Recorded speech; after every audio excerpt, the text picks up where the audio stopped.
Assalamualaikum students, Bismillahirrahmanirrahim. How are you all? Our today's topic is Pride and Prejudice, a novel with limited range. अब ये क्या है कि इसको question को ऐसे भी कहा जाता है, लिमिटेशंस ऑफ जेन ऑस्टन्स नॉवल, तो या फिर इस तरह भी कह सकते हैं कि इसमें जो है ना 2 इंचेस ऑफ आइवरी। अब इस क्वेश्चन का मतलब क्या है कि एक तो ये है कि जेन ऑस्टन जो थी ना, जिस फैमिली में उसकी परवरिश हुई थी ना, वो बहुत ही रिस्ट्रिक्टेड फैमिली थी, बहुत सख्ती थी।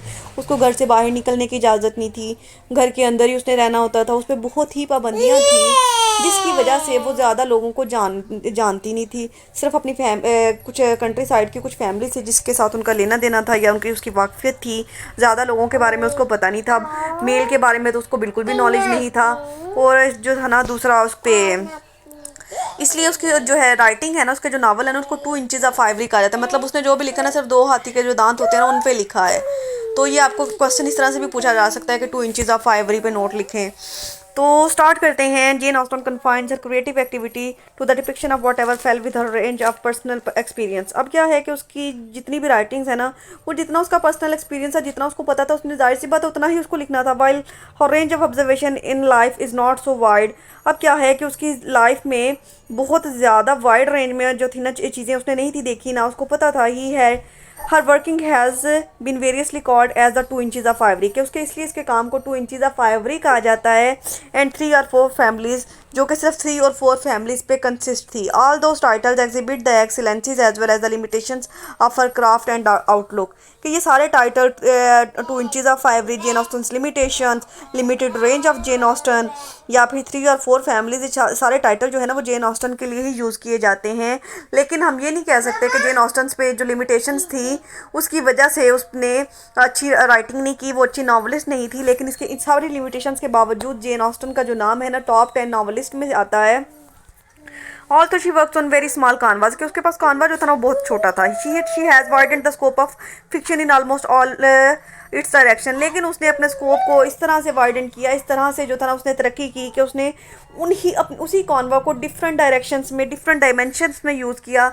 Her stories mostly have indoor actions, उसकी जो स्टोरीज है ना उसमें ज़्यादातर इंडोर एक्शंस होता है, मतलब जो घर के होने वाली अंदर वाली डोमेस्टिक चीज़ें होती हैं ना वो डिस्कस की जाती हैं। Where ordinary families matter specially love and marriages are discussed, कि ज़्यादातर जो वो बात करती है फैमिली मैटर्स पे करती है, शादी और मोहब्बत पे करती है। However her plots are perfect and characterization is superb, लेकिन उसके जो प्लॉट और जो करेक्टर्स होते हैं ना वो बहुत ही ज़बरदस्त किस्म के होते हैं।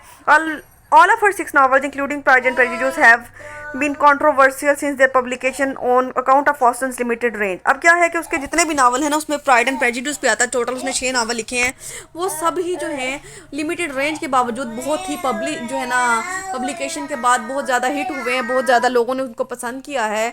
The critical view is divided in 2 groups. अब लोगों के जो क्रिटिक्स के जो रिमार्क्स हैं ना वो 2 ग्रुप में डिवाइड हैं, डिटेक्टर्स एंड एडमायरर्स। कुछ लोग उसको जो है ना उसकी लिमिटेशंस की वजह से जो है डिसलाइक करते हैं और कुछ उसके एडमायर करते हैं। The former group had criticised है हर ऑन वेरियस पॉइंट्स, कि जो पहला ग्रुप है ना डिट्रैक्टर्स वाला, वो क्रिटिसाइज करता है काफ़ी लिमिटेशंस की वजह से कि काफ़ी पॉइंट्स उसके जो है ना वो वीक हैं। Critics object that her novels present a certain narrow physical setting. अब क्रिटिक्स ये भी एतराज़ करते हैं कि उसकी जो फिजिकल सेटिंग है ना वो बहुत ही नैरो होती है, बहुत ही तंग नजरी उसने रखी हुई है। It was the period of American war of independence end of Napoleonic wars, कि ये उस एज की बात है, ये उस ज़माने की बात है जब अमेरिका और नेपोलियनिक वार्स जो थी ना वो इंडिपेंडेंस की वो कंटिन्यू थी। But the characters of Austen are blissfully unaware of all these tumultuous events. अब क्या है कि उसको बाहर की दुनिया का हमने कहा कि पता ही नहीं है, तो उसके जो जेन ऑस्टन के करेक्टर है ना उनको भी बिल्कुल नहीं पता कि बाहर की दुनिया में कौन सी वार चल रही है, पॉलिटिकल इवेंट्स जो हैं वो कौन से चल रहे हैं, पॉलिटिक्स की दुनिया में क्या हो रहा है। Whole of the story Pride and Prejudice revolves around the Netherfield Park, Longbourn, Hunsford, parsonage, Meryton and Pemberley, कि उसकी जो पूरी स्टोरी है ना ये 4-5 जगह हैं, 4-5 लोकेशंस हैं जिनके गिर्द रिवॉल्व करती है। लेकिन वहाँ के सोशल पॉलिटिकल हालात के बारे में जेन ऑस्टन बिल्कुल अनअवेयर है और ना ही वो अपने नावल में इन चीज़ों को डिस्कस करती है। Nature does not play any specific role in the novel. अब इसके अलावा इसके नावल्स में नेचर का कोई जो है ना डिस्कशन नहीं मिलती, कोई जिक्र नहीं मिलता। It seems to be an irony of the history of English literature that were when writers like Wordsworth, Byron Coleridge and others were. अच्छा जी, वो अजान हो रही थी तो कहाँ से पढ़ रहे थे हम। Whole of the story of Pride and Prejudice revolves around the Nether Parkfield, Longbourn, Hunsford, personage, Meryton and Pembrey कि उसकी जो है ना सारी स्टोरी जो है ना नावल प्राइड एंड प्रेजुडिस की 4-5 मुकामात हैं इनके गिर्द रिवॉल्व करती है. Nature does not play any specific role in her novels. अब उस नेचर जो है ना उसके नावल्स में कोई वाइटल रोल प्ले नहीं करता, उसने जिक्र ही नहीं किया नेचर का. It seems to be an irony of the history of English literature that when writers like Wordsworth, Baron Coleridge and others were discovering the beauties of nature outer world, Austen confines her character within the four of walls of drawing room or hall.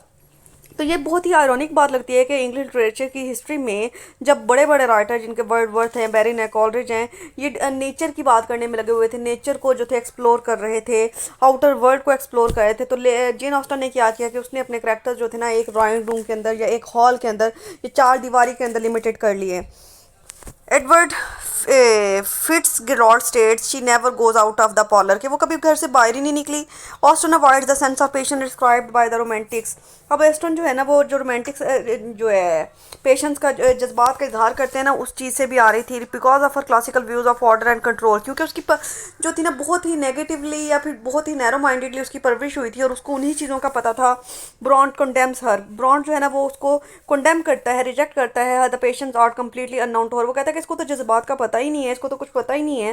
Critics have complain that her subject matters are very much the same in all her novels. अब कुछ critics का उसकी उससे शेष शिकायत रही है कि उसके हर नावल में जो है ना वो सेम ही मौजू होता है. She writes the same story of the same sort of the story. वो एक ही किस्म की स्टोरी लिखती हैं. And also she does not introduce any great variety in her character. ना ही उसके करेक्टर्स की वैरायटी इतनी ज़्यादा होती है, सिर्फ लिमिटेड से करेक्टर्स होते हैं.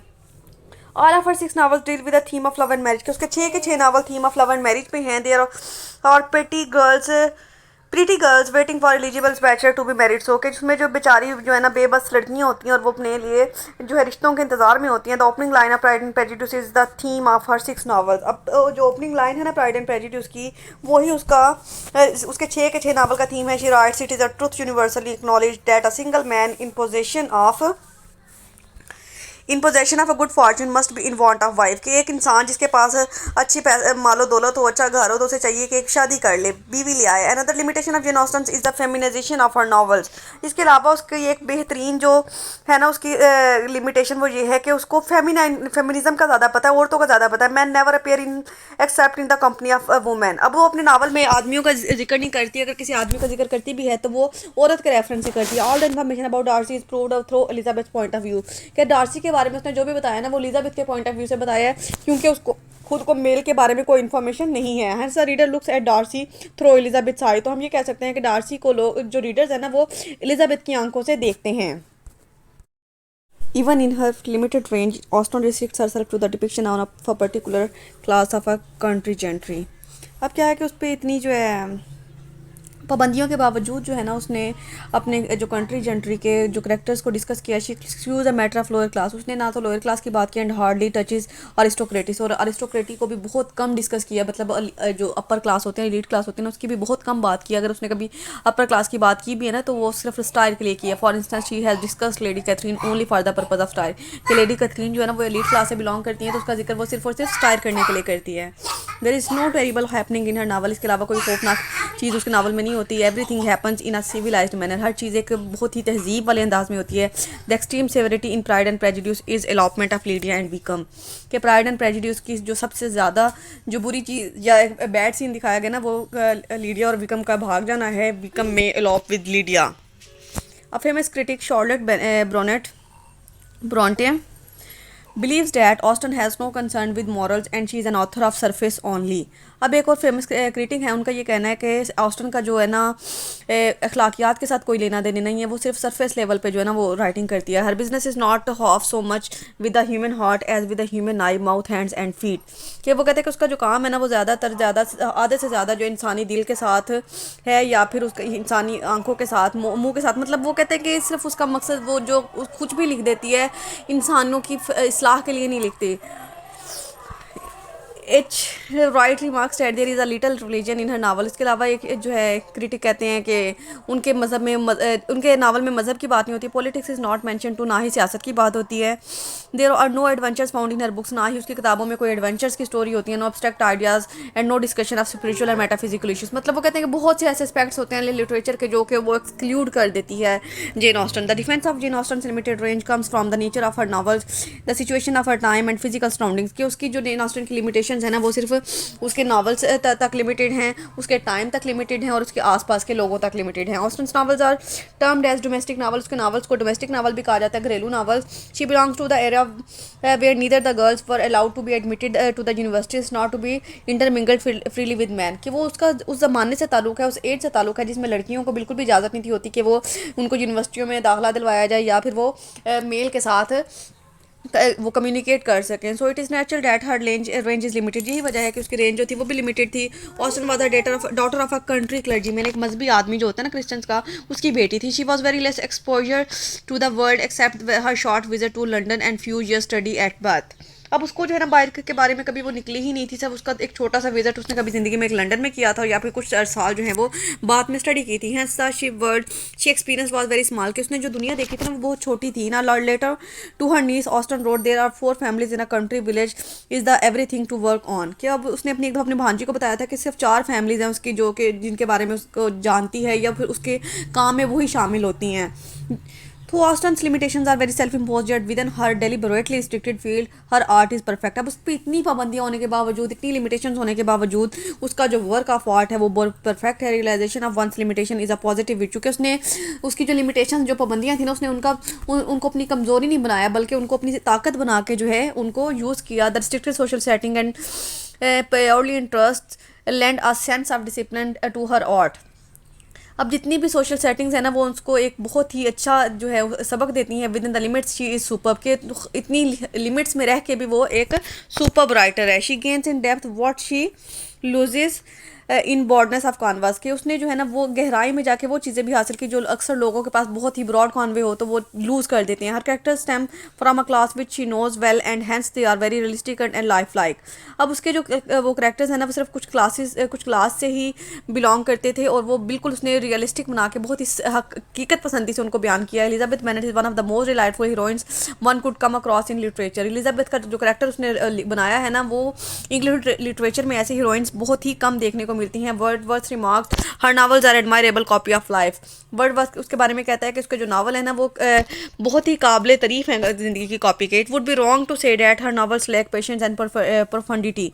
इसके अलावा ये कहना भी गलत होगा कि उसके जो नावल्स हैं ना उसमें जज्बात नहीं पाए जाते या फिर वो वाफर मिकदार में उसने नहीं लिखे। Her themes of love courtship and marriage and it is impossible to keep the feelings out from such a novel.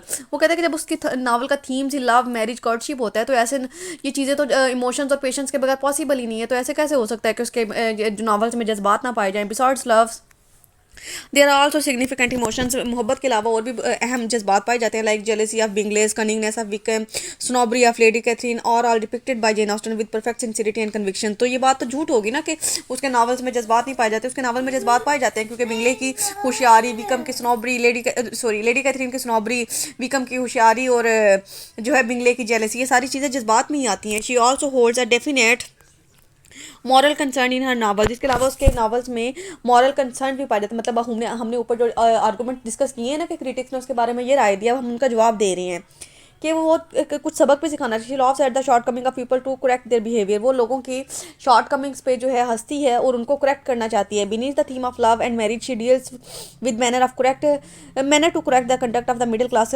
Country gentry. मतलब वो theme of love and marriage के अलावा लोगों के अपने आसपास के लोगों को जो है इस्लाह भी करना चाहती है। She preaches the dictum of know thyself, वो ये लोगों को इस बात की तबलीग करती है कि वो अपने आप को पहचाने।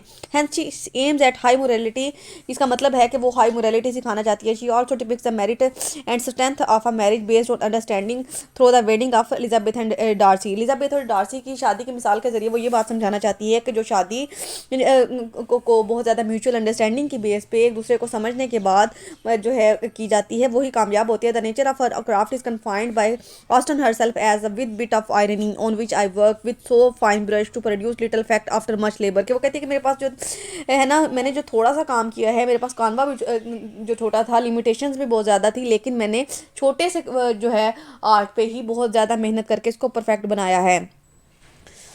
Within her theme and subject matter, Jane Austen is unparalleled in her skills and plant construction. अब इसके अलावा उसके थीम के अलावा उसके मौजू के अलावा जेन ऑस्टन की जो महारत है प्लांट कंस्ट्रक्शन है वो भी बेहतरीन है। Thus sub plots of Jane Bingley, Lydia Wickham, Charlotte Collins are also closely linked to main Elizabeth Darcy plot and highlight the theme of good marriage के मतलब उसकी सिर्फ हमने इसके अलावा भी तो एलिजाबेथ और डार्सी के अलावा भी तो हमने कपल्स पढ़े हैं ना, तो उनको भी उसने बहुत ही उसी तरह से अच्छी तरह से बयान किया जैसा कि एलिजाबेथ और डार्सी को भी किया था।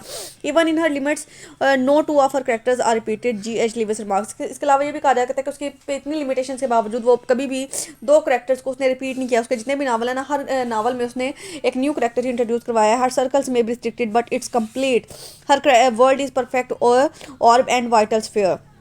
तो कंक्लूड करते हैं अपने क्वेश्चन का, that it may be concluded that within her limited range Austen handles all the characters, events, dialogues and plot of और her novels in very exquisite manner कि उस पर इतनी लिमिटेशंस के बावजूद उसने हर करेक्टर को, अपने डायलॉग्स को, इवेंट्स को, प्लॉट को, हर चीज़ को बहुत ही ज़बरदस्त अंदाज में बयान किया है। Her art is fine, perfect and distinguishable, no doubt she is fine flower of the expiring 18th century. तो इस बात में कोई शक नहीं है कि वो 18वीं सदी के एक बहुत ही खूबसूरत फूलों में से एक फूल है। आई होप सो कि आपको क्वेश्चन के अच्छे से समझ आ गया। मजीद आपने इसके कंक्लूजन को एक्सपेंड करके एक पैराग्राफ के फॉर्म में लिख के आपने मुझे ज़रूर सेंड करना है। अल्लाह हाफिज़।